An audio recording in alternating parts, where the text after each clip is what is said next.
Alright, hello everyone. It is the Pedantic Skeptic here, and I haven't made a video in a long time, and in case people are new or didn't catch the news, I've begun working as an environmental consultant. Um, I can't give too many details about my job. I'm just contractually obligated basically to not disclose specifics.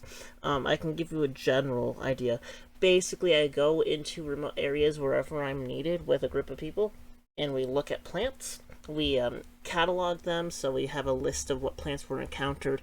We describe habitat type and things like that, and that helps inform people about how they should be using a land area.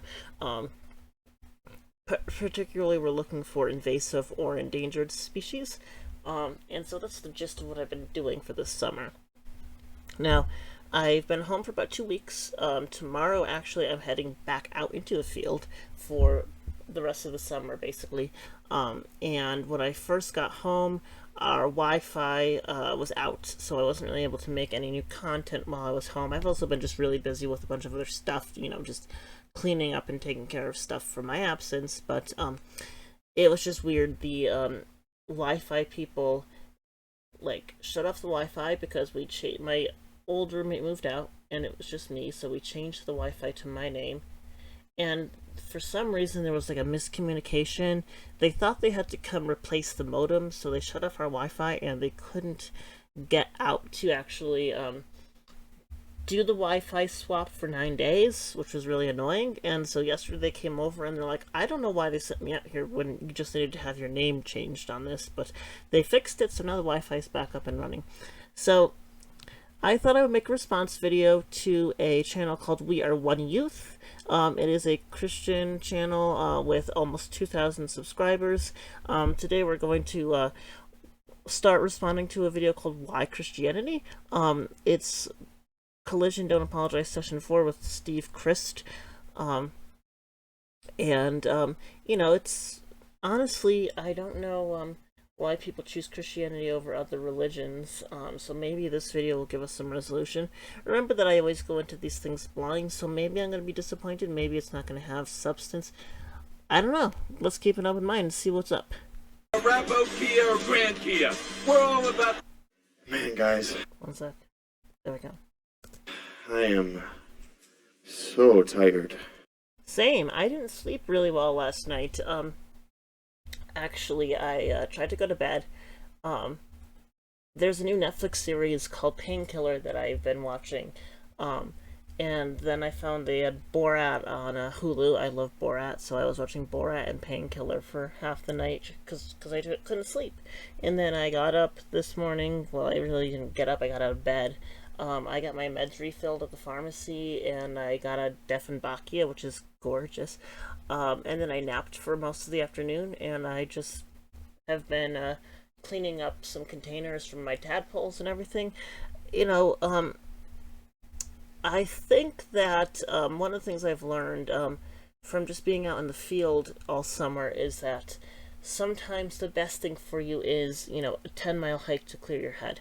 So, you know, just because I don't agree with your views doesn't mean I'm not going to be concerned about your well-being. If you're having a hard time sleeping, one of the first things you can do, up your exercise, because exercise is really good for regulating your sleep pattern, and properly hydrating through the day goes a long way as well. This is really taking it out of me.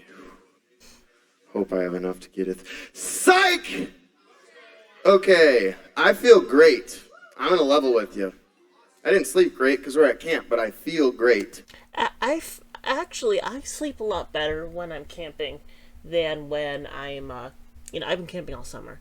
And aside from that one night in Idaho where it was 40 degrees and I didn't have a blanket, and then that other night where it was just downpouring, which is rare where I was, I slept really, really soundly out in nature.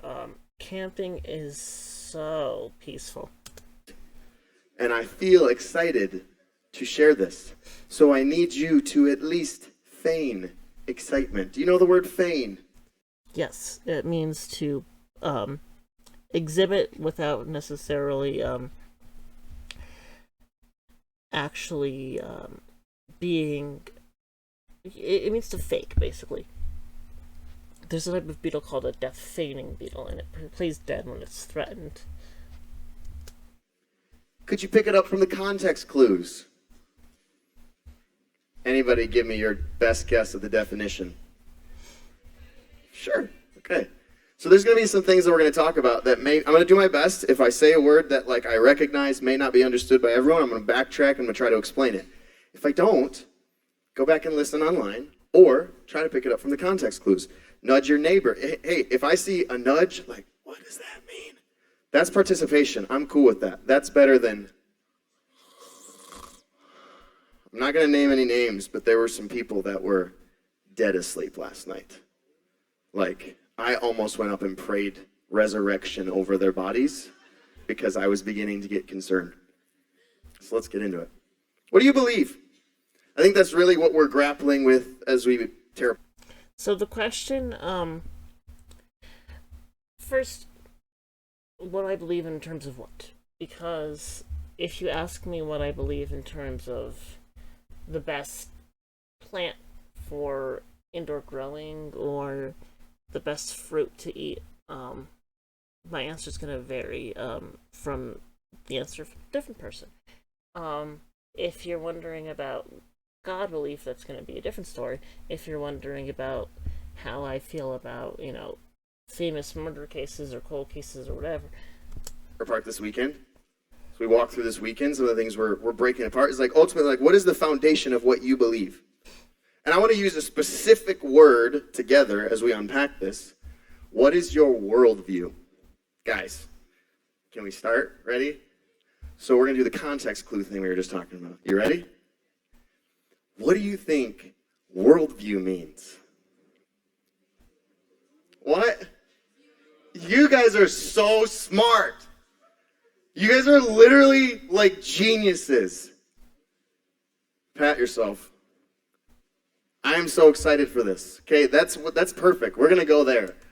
Somebody's got to teach me how to make chapters on YouTube videos because I really want to get into the meat of this, but I also don't want to skip ahead because I've never seen this video before and I don't want anybody to accuse me of dishonest editing or omission of, context or yada yada. So I will sit through this hour-long cringe fest, but I gotta learn how to make chapters on a YouTube video so that if people just want to get to the meat of this, they can.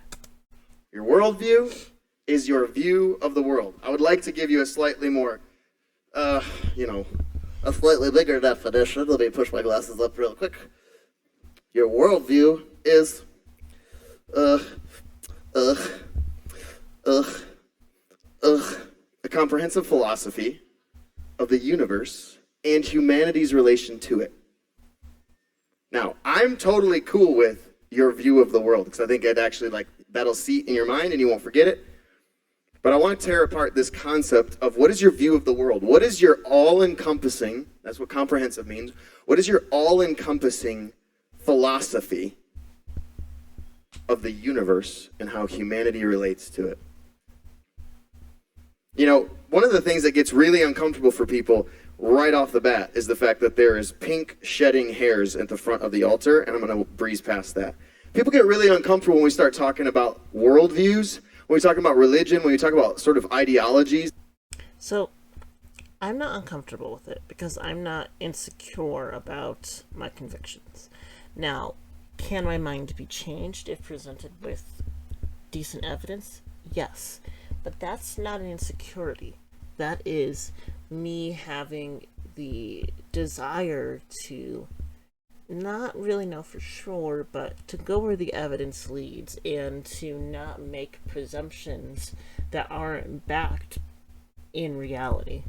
That we hold to, they get uncomfortable with the fact because this actually starts becoming an exclusive conversation.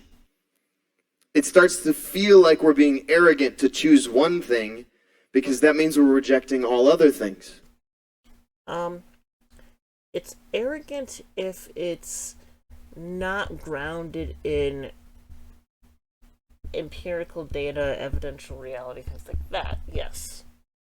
You've had this in conversations with people. You've maybe even felt this yourself. It's totally okay. It starts to feel like maybe we're being really arrogant because the popular ideology of today is inclusivity. It's welcoming all people, You should look up the paradox of tolerance. all ideas, all ideologies. But what happens is, if everything's true, nothing's true. That's not entirely true, unless when you refer to everything, you're talking about mutually exclusive idea. Hang on. Quiet. My roaches are being very loud. I can just hear their, hang on. Let me, see how to angle this camera. As you can see, I've got roach bins next to my bed. And they're just being really loud right now.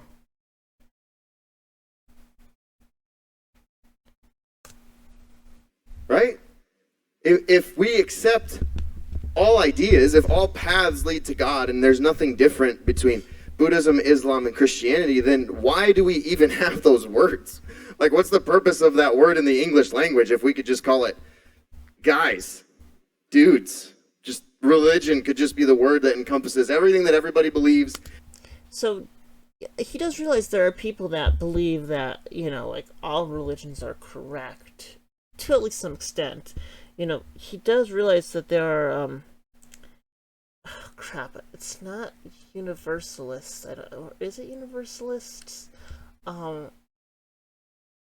know there's panentheists who believe that God is the universe, but there's another group who, believe that all religions are true, at least for that particular believer or some. I forget the name of it, though, but he does realize that that's a thing, right?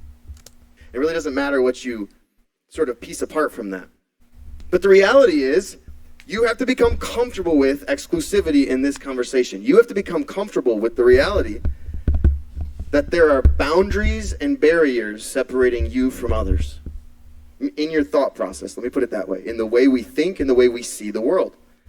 Our worldview, specifically, I'm going to speak to the Christian worldview. The Christian worldview has certain parameters that if you stay within those parameters, you can be considered a Christian.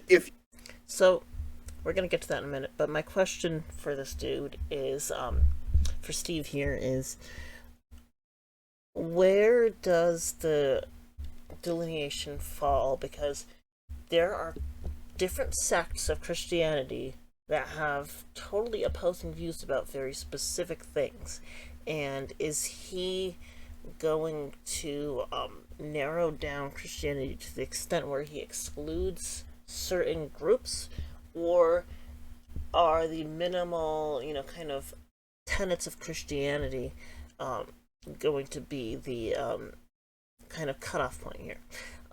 To me, Christianity is, first you self-identify as a Christian, and, Christians all believe that, there's one God, and he sent his son Jesus down to earth, and Jesus performed miracles as a human, and was crucified, died, rose from the dead, yada yada. And accepting Jesus saves you from hell or something like that.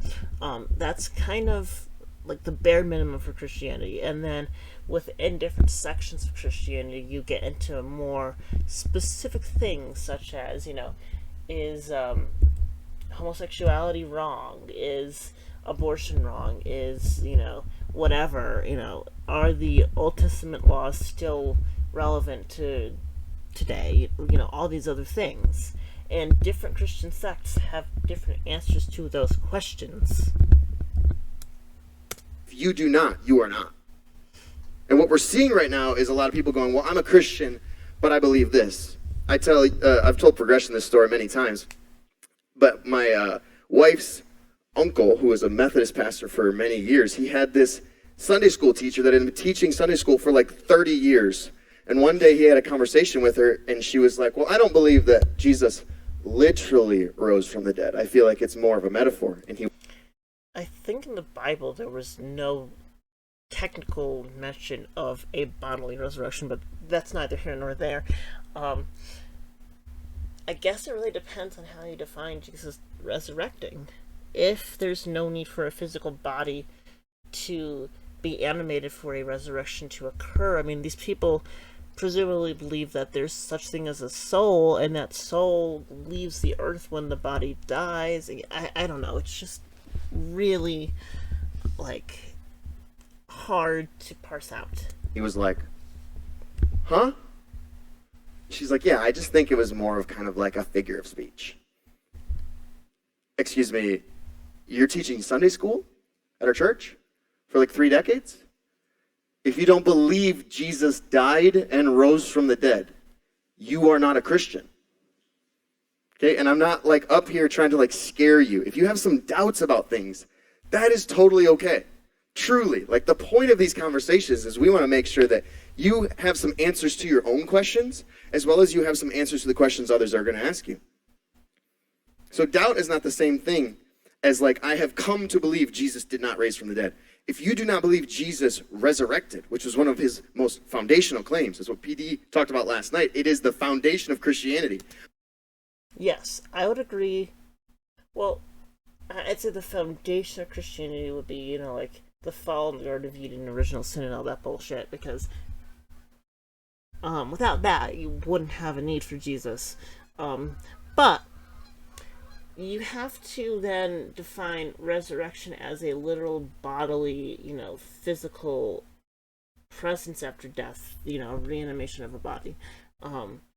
Because I could see it being very reasonable to say that resurrection doesn't necessarily mean that the physical body reanimated. Why is that a requirement for it to be a resurrection? Now, if that is indeed their definition of resurrection, then yeah, I would agree that that person may not really be Christian, but I'd say that, you know, that is part of the general Christian spiel, is that Jesus resurrected from the dead in one form or another.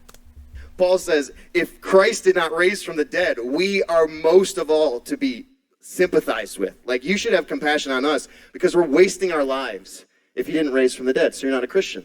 But what you're going to hear a lot, I'm going to get animated so you guys feel animated with me. Is that better? Give me one of those. Give me a little bit of this and a little bit of that. What's happening in culture is you're hearing, well, love is love, right? We accept all people and all lifestyles.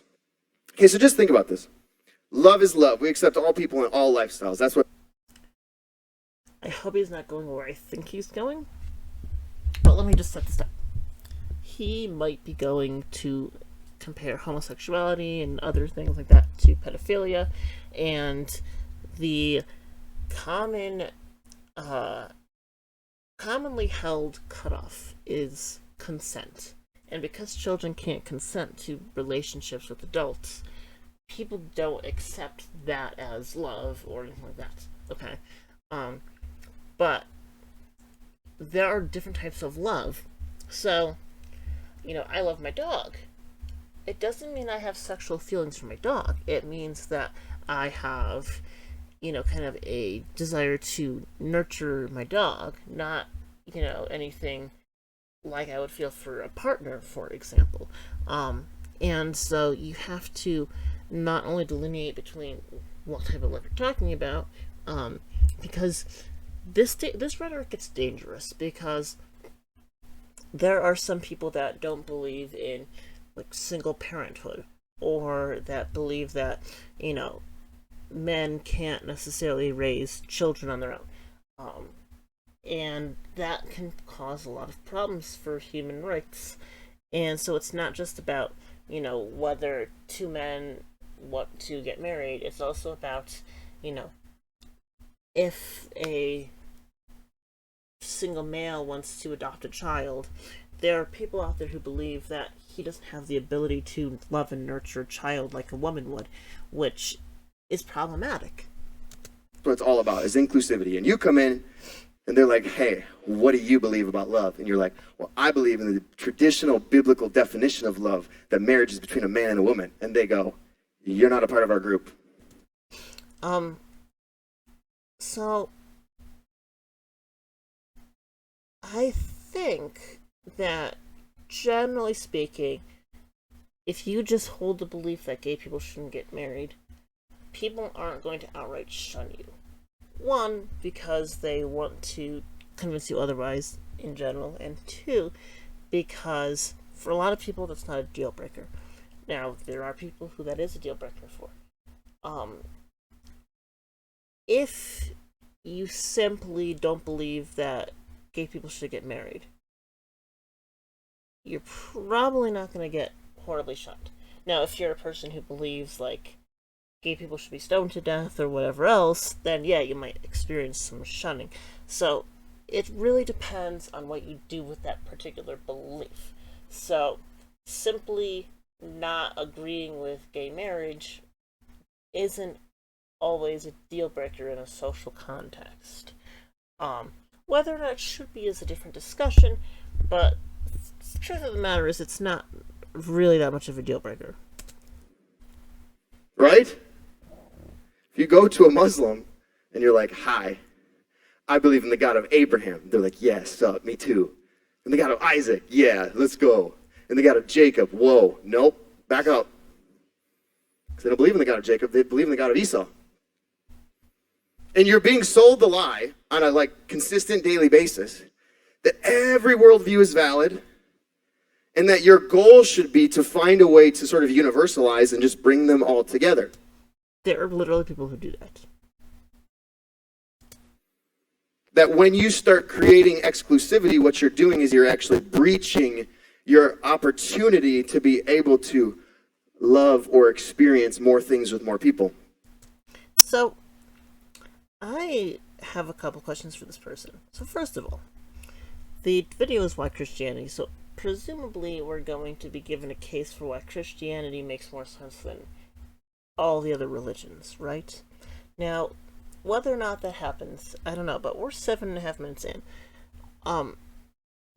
He's talking to young people, and my concern is that young people don't have that great of an attention span, okay? Now, I'm 27. My attention span has certainly increased over my years, even though I have, raging ADHD and, whatever else, my ability to concentrate, my ability to stick with something has definitely gotten better. Not perfect. And, this is not another one of those, these religions are really not good at reaching neurodivergent people, because while that's true, I don't know how many times I have to say it. But he's got to realize there is a way to be concise. And I'm not getting that from him. I'm not getting that sort of just conciseness. But the reality is every single group, we're going to talk about some, every religion, every ideology, if you're an atheist and you believe that God does not exist. I'm going to stop you right there. While there are some atheists that do believe God does not exist, a lot of us just simply don't believe God does exist. There is a distinction there. I'm not going to get into it here. Anybody can look it up. But there are plenty of people who simply don't believe God does exist. That is not the same as the affirmative belief he does not exist. Okay? Just want to put that out there and make that perfectly clear. And I walk in and I'm like, yo, sup? Glad to be a part of Atheist Anonymous group. Really excited to be here, folks. They're like, dude, when did you realize that God doesn't exist? And I was like, well, I actually believe that Jesus is the Son of God. So,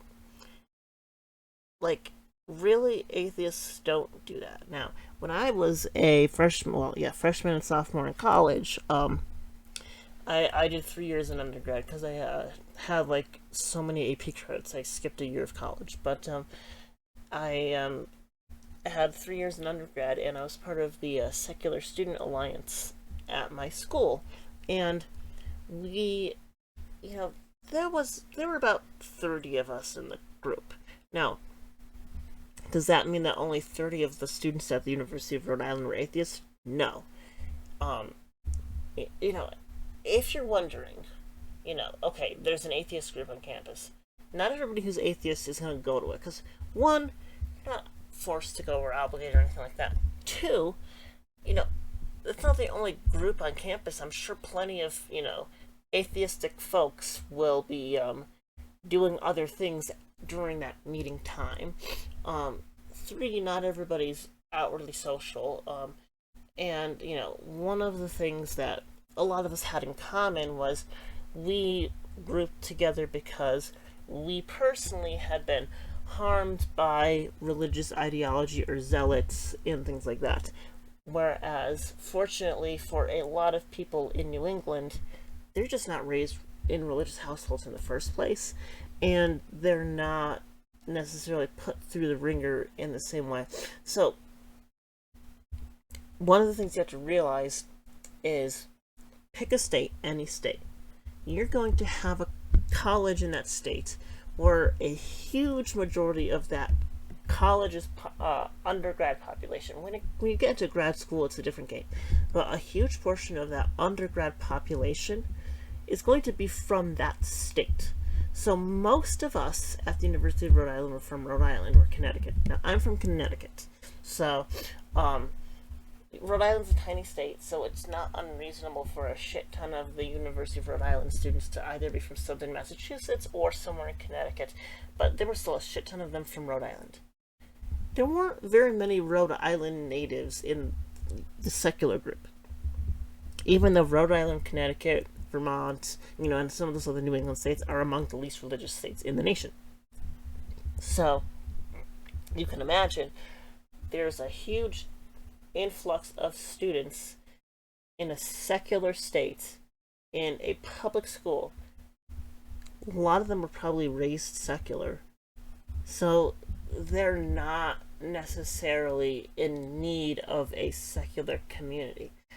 Whereas students in the secular group were often students from like the Deep South who have come up to the University of Rhode Island to study or something like that, where they don't believe in God, and the fact that they don't believe in God has gotten them into a lot of personal conflict with family and this and that. And, that is very, quite frankly, heinous that you as a parent would mistreat your child simply for how they feel about God, or whether or not they agree with your religion. And, even though I came from a non-religious state, I have a lot of religious relatives who really were unpleasant to me when I stopped believing in Catholicism. I mean, we weren't raised super strictly Catholic. We were kind of raised very loosely Catholic because, my mother didn't really buy into all of it either. And so that kind of community would attract people who have been harmed by religious people. And so that's part of why there wasn't a huge group of us, because some people just don't have a need for a group of atheists. But in our group, it wasn't a lot of conversation about religion itself. It was a lot of conversation about society, social issues, and, sort of how we deal with those issues. I forget, we were talking about, disaster relief one day. We were talking about, child trafficking or child weddings or something on a different day. And, what sorts of solutions there are to that. Kind of like a religious group would do, but, we just had a different take on it. It wasn't necessarily a group of oh my God, God is such bullshit, blah, blah, blah, because we come in already believing that. Who came to save my sins? Are they going to be like, well, dude, welcome to the atheist group? No, because by definition, to be an atheist, it is exclusively the people who have come to believe that God does not exist. No, it's people who just don't believe God exists. To be a Christian, it is exclusively the people that come to believe that Jesus is exactly who he said he is and was when he walked the earth as a man. Okay, we can go with that. Let's just roll with that. As well as all that was prophesied before him and after. To be a Buddhist, as much as they're like, well, we don't like the label. True Buddhists don't use the label of Buddhism or Buddhist or Muslim or Christian. It's about accepting all. That depends on the exact type of Buddhism. There are different branches of Buddhism that vary quite a bit in how they feel about the supernatural. Buddhism is mostly about philosophy. It's not really a religion in the same way Christianity is a religion. That's fine that they accept all, but you can't be a Buddhist if you don't follow the teachings of Buddha. Correct. Am I right? Like, I'm just going to do that. I'm just going to like insert that every once in a while and just make sure you guys are still with me. But like, we got to start here because this is like sort of the foundational lie that you're being fed. That the problem with Christianity is its exclusivity. That it excludes all the other groups and it needs to be more progressive and inclusive. But the problem is, every single other group does the exact same thing. They exclude other ideas, but they don't necessarily exclude other people. Let's just get that straight. You don't get to be a Democrat if you don't believe in abortion and all of the sort of tax things that sort of... Actually, let me just see.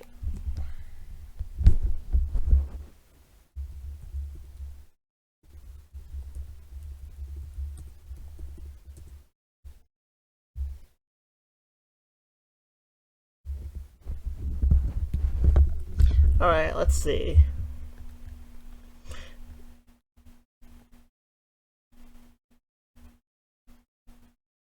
Let's just see preamble.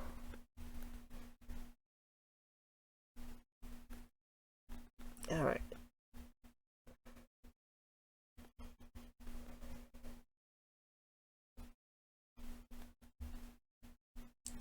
So, healthcare is a big thing for Democrats. The right to vote, things like that. Creating a humane immigration system. Protecting the rights of women, LGBTQ, religious minorities, disabled people, indigenous people, things like that.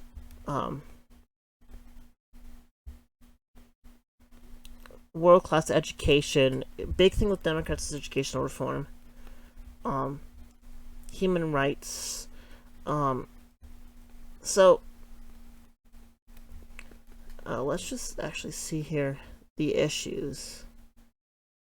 Alright.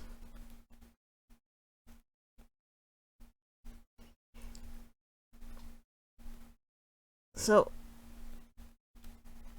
as you can see, Democrats value things like a fair economy, recovering from disasters and pandemics, universal health care, reforming the criminal justice system, climate and the environment, fair voting, education, immigration.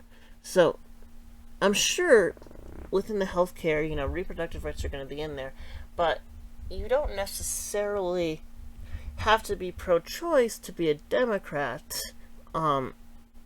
Most Democrats are pro-choice, but that's a different matter.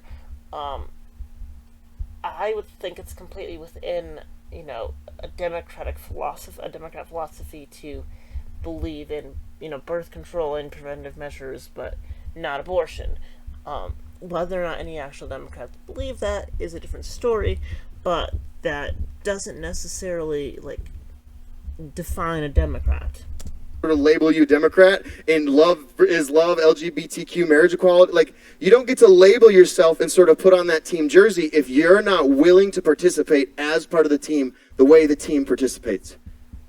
Am I making sense? Because I want to move on. So if I'm making sense, give me one of these. 1 second. Let me just... Okay, good, we're still rolling. I'm just checking on Bandicam to make sure that it hasn't, frozen up on me, because I've had a problem with that every now and again. So what I have come to believe, this is my personal life philosophy, this is my worldview, this is my view of the world.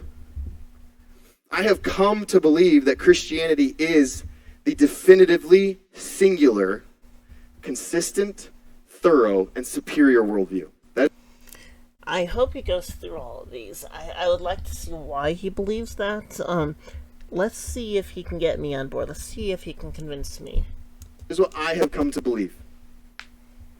And if you're still struggling with this idea of exclusivity, what team's going to win lip sync tonight? Yeah. I think you get my point. You know how none of you said another group? None of you said all of us because we all get to participate. Like, what if right now I was like, yo, I forgot to tell you guys, there's actually no point. It's just for fun. What's wrong with things just being for fun? I don't know why there's a need for everything to become a competition. Now, healthy competition isn't bad, but like sometimes, there doesn't need to be, a winner or a loser. Everything has a time and place. Like, nobody's going to win. And actually, we're just going to, like, intermix. Like, we're going to take Amanda from, are you P1? We're going to take her from P1, and we're just going to, like, let her be a part of Nova, and we're going to take the Nova girls. We're going to put you in P4, and you guys will just figure it out, because it's just more about being together. Would that not breach everything you've prepared for? I don't know what they prepared for, so I can't answer that. The exclusivity of your teams is what's actually going to allow you to compete in a way that will allow you to receive the reward you desire. The exclusivity of your team, of your group, is the only way to actually achieve and attain the final prize. Which is your mom. No, I was kidding. 1 Peter chapter 3, verse 15 says this. Is it on the screen? I want to make sure you guys can follow along with me. But in your hearts, revere Christ as Lord. That's not what it reads. Always be prepared to give an answer to everyone who asks you to give the reason for the hope that you have. But do this with gentleness and respect. This is... Okay. So, I'm curious. What is your reason for the hope that you have? sort of what we're trying to do this weekend. This right here is actually where we get the idea of apologetics. If you leave that up, to give an answer, so that word, to give an answer, other versions might say to give a defense. The Greek word literally means to give a verbal defense. The Greek word is apologia. Does that sound familiar to anyone? Yes. What words do you think we get from apologia? My guy. You don't need to have the microphone that close to your mouth. This is where we get the word apologetics. The word apologetics literally means, from the Greek and Latin, apologia. It's Greek, it's not Greek and Latin. See, this is the thing. So, real quick, in botany and a lot of other things, you have alba and you have leuco, which both mean white. But alba is Latin and leuco is Greek. Because scientific names and scientific terms come from both Greek and Latin. So you have a lot of Latin and you have a lot of Greek, which means that you sometimes have multiple words to mean the same thing that are spelled and pronounced drastically differently. It means to give a verbal defense. This is where we get it. And you'll notice the way he says it is he says, always be prepared, which means you have to actually foundationally sort of settle some of these things in your own heart. Because you have to always be prepared. You can't become prepared in the moment. That's the scary part, right? Where you sort of thunder a little in your pants and then suddenly it's like, oh no, I wasn't prepared for this question. You have to always be prepared. That's why we're doing this together. To give an answer, a defense, an apologia. To not apologize, not feel bad for the exclusivity you present, but to defend the reality that if I have to be on a team no matter what, if every belief system and worldview creates the exclusivity of a team, then I would like to be on the one that is the most logically consistent and sound, and the one that actually presents the superior thought process. How does Christianity do that in any way? I'm really curious. I'm sitting at the edge of my seat. I really want to know. People think this is arrogant. People think that this is unfair and non-inclusive and non-progressive or whatever. But the reality is every single group on earth is doing the same thing. Let's just do it best and most humble and gentle. That's the way he says to present your defense. and humility and gentleness and respect. So we're going to break down 3 ways. If you're taking NOTES, now say back, like you should. If you, we'll start over. You good? If you're taking NOTES, yeah. Now take the notes, actually. These are 3 ways that we're going to judge worldviews. Oh boy. This is not necessarily what they have in them. This is the way that we're going to sort of judge whether or not they're valid. Let's put it that way. I think that's... So, I hope that they're going to provide a sound reason for Christianity being valid, not just, what's it called? Invalidating every other belief system. That's a good way to say it. This is the way we're going to judge them. Number 1, internal consistency. PT hit this a lot Thursday night. This is the idea of sort of logic. One sec. Alright, we're still rolling.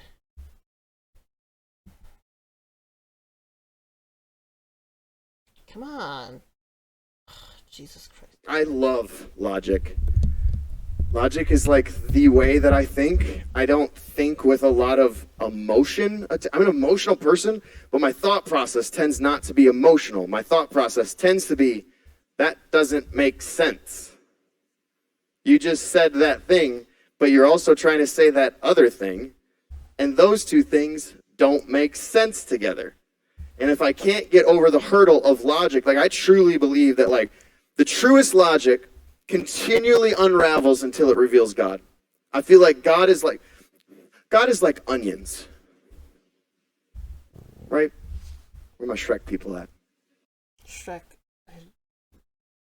No, whatever. God is like onions. And as you peel back the layers of the onions, the further you get into a sort of logical sequence, the more it makes sense. In every way you look at it, the more it makes sense, the more it begins to actually reveal the character and nature of God. One of my favorite statements, you've probably heard me say it a million times because it's good every time. I once heard an evangelist say, before you get on a train of thought, make sure you check the ticket to see where it's going to get you off. Please don't talk about getting off. There's a lot of things that we come to believe, and we go, okay, that makes sense. So you know what doesn't make sense? In the book of Genesis, in the Garden of Eden, there's no death. But for some reason, there's a tree of everlasting life. And it just doesn't make sense. If there's no death anyway, why is there a need for a tree of everlasting life? Because not dying is definitionally having everlasting life. Okay, so, we talked yesterday a little bit about sort of just homosexuality in general, right? Oh, let's talk about homosexuality. And we go, love is love. That makes sense. Well, technically homosexuality is about attraction. Love has more to do with the romantic orient. You know what? I'm being a little bit too nitpicky, aren't I? But then we go, but how does that work as a species, because we can't reproduce?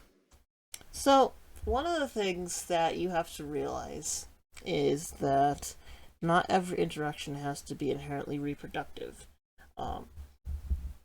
We're doing just fine in terms of producing enough individuals to keep the population steady.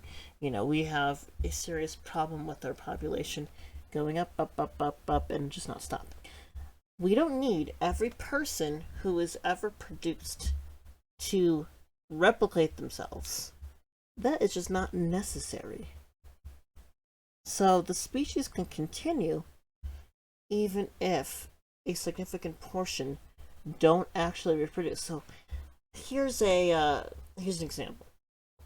Orchids, as a group, have this life cycle strategy where, like most plants, less than 1% of the seeds they generate will successfully germinate and produce a new plant. And orchids have it even more rough because their seeds have to land in very, very specific locations in order to germinate. And orchids compensate for this by producing tens to hundreds of thousands of seeds in a single seed pod, because nature has set it up so that, the only way to get a replication of yourself is to produce that many offspring. And so, definitionally or operationally, most of those baby orchids aren't ever going to themselves reproduce. But orchids are not extinct. Same thing with frogs, same thing with roaches, same thing with, every fucking organism on this planet. The only organisms who the majority of the offspring that are produced actually get to reproduce themselves are the ones that take care of their offspring and produce very few offspring throughout their lifespan, like elephants, giraffes, humans, and other primates, and, most mammals, a few birds and a few fish species. But it's not necessarily about how many of the offspring that get produced are actually themselves reproducing. It's more about how much reproduction every reproductive individual is doing. If there is enough reproduction to basically replace the individuals that are doing the reproduction, the population doesn't grow or shrink. The population stays stable. Okay? If I'm going to get on a train of logic, I got to check my ticket. This is a slow train. Sorry. Not as slow as Luke Schlender's Bible verse yesterday. I got to check the ticket to see where it's going to get me off. Because if I agree with one part, but I don't agree with its logical conclusion, you following me? I can agree with the premise. Okay, love is love. And it's like, yeah, that sounds right. That sounds right. It sounds almost right to go like, yes, we evolved. We've come from nothing. And, something about that sort of, we're like the ultimate underdog story. Man, I remember when I was just an amoeba, like back before we were even monkeys. Like, we're just like, it's like the ultimate Cinderella story to just come from sludge. So we don't exactly know, where the first cells came from or how they came about. Whether or not it was sludge or, really, liquidy, I don't know. That's still being worked out. It's a really fascinating area of research. So something in that just feels right. We were the underdogs. We were nothing, and look at us now. Well, there was a time where the population of Homo sapiens was, only a few thousand before they left Africa. One of the things that people don't necessarily realize about Homo sapiens is other Homo species were in Europe and Asia before Homo sapiens even left Africa. Mom, look at me now! But then it's like, but how? How did that happen? When was the last time in human history that nothing made something? Anything. So, people aren't necessarily claiming that everything came from nothing.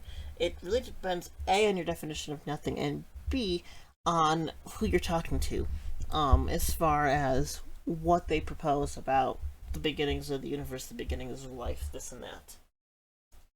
Just give me the last time in human history that nothing made even slightly more than nothing. And if there's not a single recorded moment in human history where nothing even made something, it's really hard to get on the train that says nothing made everything. Not just everything. The trees is hard enough to explain, but So, your inability to grasp exactly how things could have come to be does not necessarily mean that the current consensus or the current thought on how things came to be is incorrect. Okay, that's a logical fallacy called the argument from incredulity. Um, and one of the things you have to realize is that the science is still in the works, trying to figure out, backtrack how the universe came to be, this and that, and there are a variety of different theories, and whatever else. That's not my main area of expertise. I'm a biologist. I'm not a cosmologist or a physicist or anything like that. So I don't know the full scoop on that because I study living organisms, mostly plants and lepidopterans, okay? If you want to talk to me about, like, early Lepidoptera evolution, if you want to talk to me about, like, the angiosperm radiation or any of that stuff, that's the sort of stuff that I can, really info dump you on. But when it comes to the origins of the universe, that's not where I dwell. And if you're genuinely curious about that, you should talk to somebody who does study early cosmology, the origins of the universe, this and that. Now explain conscious human beings with, like, what PT talked about, like an innate moral law. There's something inside you that knows not to kill each other. At least. Well, evolutionarily speaking, the species does better when individuals are not killing one another. There are some species where it does make sense to kill one another. For example, hummingbirds are highly aggressive towards each other because they require a lot of energy, a lot of nectar from flowers, and nectar is extremely limiting in their natural environment, so they're naturally territorial. Humans, on the other hand, have the ability to cooperate, and just their general biology is more conducive to, the more we have, the better we're going to do. Same thing with cockroaches. And it's actually so extreme with some species that, like, you can't get them to breed if you don't have a certain minimum number of them. It's called the Ali effect, and I don't want to get too off topic here, but there are literally some species that, if they don't have enough of their kind around them, they won't function properly. At least when we're not doing games. Like, there's a piece of it when you get on the train, it's like, okay, yeah, that actually, okay, yeah, I'm with that. The problem is most of us stop here. Most of us stop the moment our first question is answered. See, what a worldview does, what it tries to do, is it tries to answer your deepest questions. All right. So I think this is a good stopping off point. We're about an hour in. So yeah, we'll pick this up later. Okie dokie then. So we didn't get that far into this yet. There seems to be a lot of poor logic, poor arguments. Hopefully in the next one, he not only talks about why some of these other ideas are bunk, but why Christianity is correct. I am going to make some food, give my roaches some water, because I'm leaving for Idaho tomorrow. So the roaches are going to need some water before I leave. So I got to water my roaches and eat some food. But then I'll be back to make part 2 and whatever. So, we'll get through this. In the meantime, stay pedantic and get away from the Atlantic. No, I'm just kidding. Yeah, I'll see y'all next.